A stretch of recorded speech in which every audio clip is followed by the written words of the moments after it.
নমস্কার বন্ধুরা, আমার লাস্ট একটি ভিডিওতে আমি আপনাদেরকে ইসাবেলা বিয়ার্ড নামের একটি জবা গাছের সাথে পরিচয় করিয়ে দিয়েছিলাম। আজকে সেই গাছটির প্রতিস্থাপন পদ্ধতি আপনাদেরকে দেখাবো। তার জন্য আমি এখানে একটি 8 ইঞ্চি সাইজের মাটির টব নিয়ে তার ড্রেনেজ সিস্টেম ভালোভাবে করে নিয়েছি।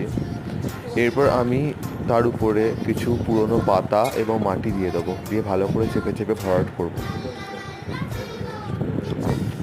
এরপর আমি গাছটিকে বসানোর জন্য এখানে মাটি তৈরি করেছি, মাটি, ধানের তুষ এবং গোবর সার দিয়ে। সেটি একটু দিয়ে ভালো করে চেপে ভরাট করব। এবার গ্রো ব্যাগটি ধীরে ধীরে কেটে নেব। কিন্তু তার আগে বলে রাখি, যদি আমার ভিডিওটি ভালো লাগে অবশ্যই সাবস্ক্রাইব করে দেবেন এবং ভিডিওটি শেয়ার করে দেবেন। গ্রো ব্যাগটা ধীরে সুস্থে খুলে নিতে হবে, নিয়ে টবটির মাঝামাঝিতে বসিয়ে ধীরে ধীরে মাটি দিয়ে ভরাট করতে হবে। মাটিটি চেপে চেপে ভরাট করতে হবে যাতে মাটিতে কোনো এয়ার গ্যাপ না থাকে।